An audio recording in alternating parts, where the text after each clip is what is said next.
Alright, what's going on, guys? Today we are back on Borderlands 3, and this is episode 2 of my legendary weapons guide.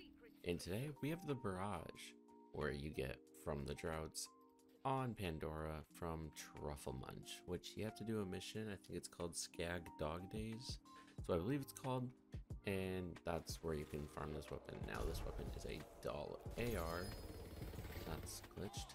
Is a dull AR that can come in all elements and non-elemental. It doesn't have very high damage, but it has a really fast fire rate and is extremely accurate. Now we're gonna try this out today, but the two firing modes don't change anything, just changes your zoom. Not very much different.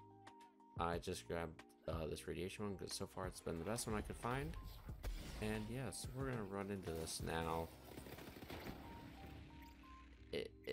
It's kind of strong, but I do want to point out that I do have a really good class mod that boosts my critical hit damage and my fire rate, so that does help out quite not too much, but it does help. I'll be honest there. But as you guys can see, it's pretty strong for an AR. Now, I'm not usually a fan of burst weapons in general, but this one's not too bad. This is not too bad at all.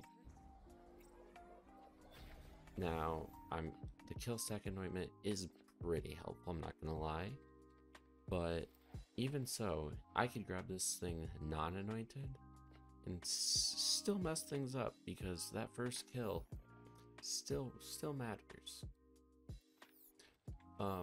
Another thing that adds to the fact that I don't really mind this weapon too much is the fact that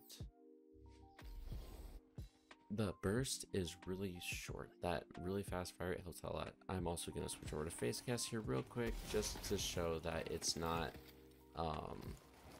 phase grass that is carrying my damage.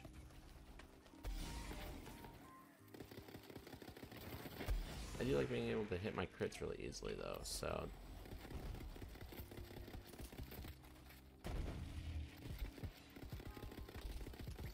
oh, come on. Oh. Okay,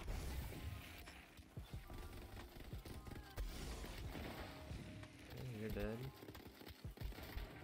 But yeah, I don't really have much to say because it's a pretty standard weapon if you ask me. Just your basic AR, burst AR that has really high fire rate and really high accuracy. Oh, come on. Thank you. Thank you. Get that expedite to proc. I am running a Pearl also, which is helping out quite a bit. So we're going to switch out some things real quick. We're just going to go back to my normal Phaserker, which just just boosts my overall weapon damage, and we'll switch over to a Snowdrift so that we don't have those extra boosts. Oh, that was now, as you can see, the fire rate did go down a little bit, but it's still not something to scoff at. Like, it can still mess things up. Now, if you want this thing to be basically fully automatic, you just gotta have a really good trigger finger. Run this on Zane, and the fire rate issue won't even really be an issue. The only thing that it really, like, you can tell that the base damage isn't super high. Oh, I'm stuck. Is I am running very low on ammo.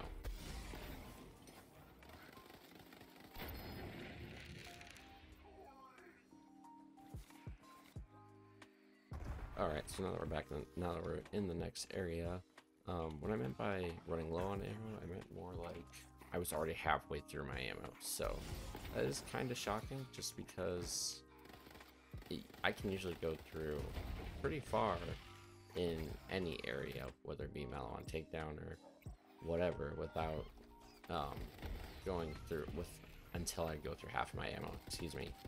But, oh, we're gonna do that real quick.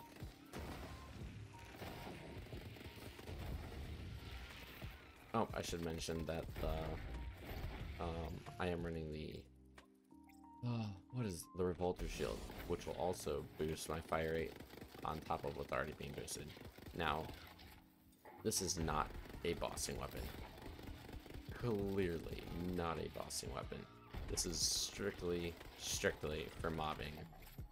Because even this mini boss is just a pain in the arse to try and kill. To boost my critical damage as much as possible. And laid bare. There we go. That means we can do something to him. But yeah, if you're gonna use this weapon, which I do recommend that you do, not for like any true takedowns or anything, but just for fun mobbing, make sure that you are hitting your crits, and should be okay. Oh my goodness, come on.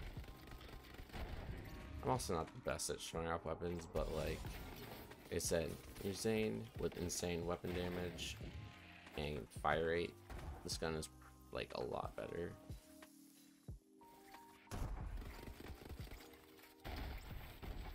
Come on. Oh, well, you're just gonna die. I'm not even check, it's just a Wester gun. There we go.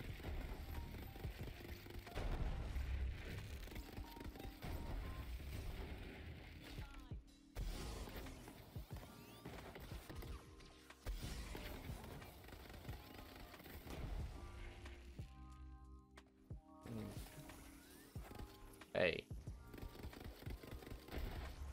Thank you.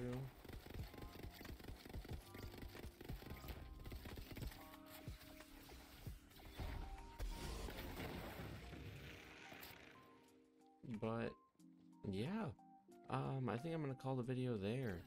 Keep it pretty just nice, short and sweet. Now, what do I give this weapon? I'd give it a solid 8, between 7, probably 7.5 out of 10. Really good for mobbing, really fun to use. The burst is kind of awkward, but once you get adjusted to that, it's nothing. It's not too bad, especially if you don't mind burst weapons. As someone who does mind them, if you're also one of those types of people, if you have a good trigger finger, then you'll hardly even notice it, because that fire rate for a burst is absolutely insane. If you guys enjoyed, please hit that like button down below and subscribe. I'm going to go through every single legendary weapon in this game for this series, so if you're excited for that, leave a comment down below for what weapons, that you are excited to see, and I will see you guys in the next one. Peace.